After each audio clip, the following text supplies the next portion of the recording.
నల్గొండ జిల్లా నకరేకల్ నియోజకవర్గ కేంద్రంలో బీఆర్ఎస్ పార్టీ ఆవిర్భావ దినోత్సవ వేడుకలు ఘనంగా నిర్వహించారు. మాజీ ఎమ్మెల్యే నియోజకవర్గ ఇన్ఛార్జ్ చిరుమర్తి లింగయ్య ముఖ్య అతిథిగా హాజరై పార్టీ జెండాను ఆవిష్కరించారు.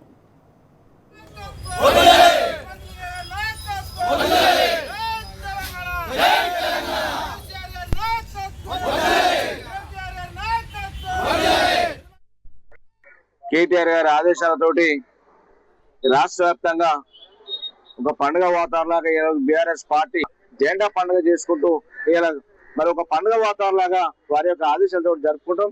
ఖచ్చితంగా 2 సంవత్సరాల కాలంలో బీఆర్ఎస్ పార్టీ సంఘటితంగా ప్రతి కార్యక్రమాన్ని ముందుకు తీసుకెళ్తూ ప్రతి కార్యక్రమం మరి ప్రభుత్వం ఇచ్చిన కార్యక్రమాలని అమలు చేయకుండా పోతుంది. కాబట్టి ఎప్పటికప్పుడు ఎండగడుతూ మళ్ళీ ఖచ్చితంగా కేసీఆర్ గారిని మళ్ళీ గద్దె ముఖ్యమంత్రి కూర్చోబెట్టి పేద బడుగు బలహీన వర్గాల కష్టాలలో భాగస్వాములు అయితే బీఆర్ఎస్ పార్టీ అని చెప్పి ఈ సందర్భం తెలుస్తూ మరి ఆవిర్భావ దినోత్సవం సందర్భంగా మరి కార్యక్రమం పాల్గొన్న బీఆర్ఎస్ పార్టీ నాయకులకి మరి గ్రామాల వారికి వ్యాపారవేత్త ప్రతి ఒక్కరు కూడా తెలంగాణ ప్రజానికానికి శుభాకాంక్షలు తెలియజేస్తారు.